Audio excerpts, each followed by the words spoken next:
कहते हैं माँ कभी बोझ नहीं बनती, वो बस चुप हो जाती है और उसकी चुप्पी सबसे ज्यादा शोर मचाती है। ये कहानी है एक ऐसी माँ की जिसने कभी मांगना नहीं सीखा।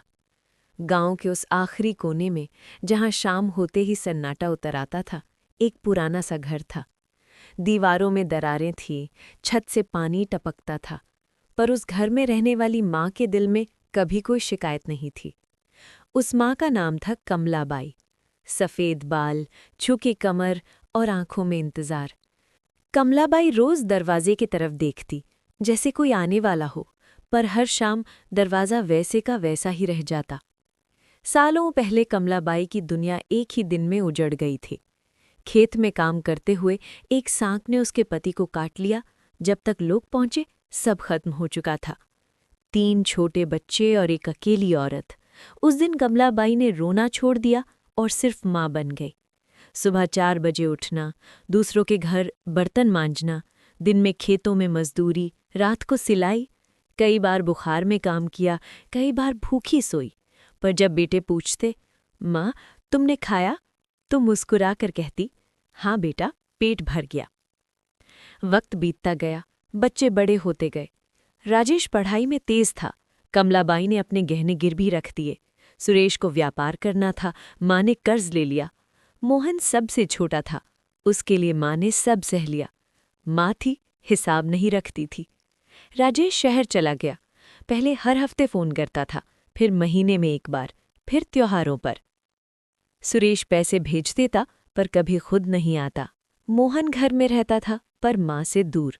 कमलाबाई सब समझती थी, पर कुछ कहती नहीं थी। एक दिन माँ ने हिम्मत करके पूछा, इस बार दिवाली पर सब साथ रहेंगे ना? तीनों बेटों ने कहा, हाँ माँ, जरूर। दिवाली आई, घर साफ किया गया। माँ ने पुराने दिए धोए। शाम हुई, रात हुई, कोई नहीं आया। कमलाबाई ने अकेले दिया जलाया और धीरे से बोली, चलो कोई बात नहीं। अब माँ जल्दी थक जाती थी, हाथ कांपते थे, सांस भारी रहती थी। डॉक्टर ने कहा, इन्हें अकेला मत छोड़िए, पर घर में सब थे, फिर भी माँ अकेली थी। उस रात ठंडी हवा चल रही थी। कमलाबाई चारपाई पर लेटी थी, सीने में दर्द था।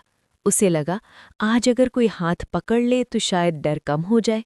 कांपती आवाज में बोली, मोहन बेटा। कमरे से जवाब आया, अभी नहीं माँ, बाद में। और फिर माँ चुप हो गई। सुबह जब दरवाज़ा खोला गया, कमलाबाई जमीन पर पड़ी थी, हाथ में माला और आंखें खुली हुईं। शहर से राजेश आया, सुरेश रास्ते में था। तीनों बेटे आज माँ के सामने खड़े थे। आज पहली बार तीनों रो रहे थे, पर अब माँ कुछ सुन नहीं सकती थी। अंतिम संस्कार के बाद एक पुरानी संदूक खुली, अंदर एक डायरी मिली, हर पन्ने पर एक लाइन। आज राजेश का फोन आया, दिल खुश हो गया। आज कोई नहीं आया, ठीक है। आज बहुत अकेलापन लगा। आखिरी पन्ने पर लिखा था, अगर मेरे बच्चे ये पढ़ रहे हैं तो इसका मतलब मैं अब बोझ नहीं हूं। तीनों बेटे आज भी जिंदा हैं, पर हर रात माँ की चुप्पी उनके साथ सोती है। माँ कभी बोझ नहीं बनती, बस एक दिन हमेशा के लिए चुप हो जाती है।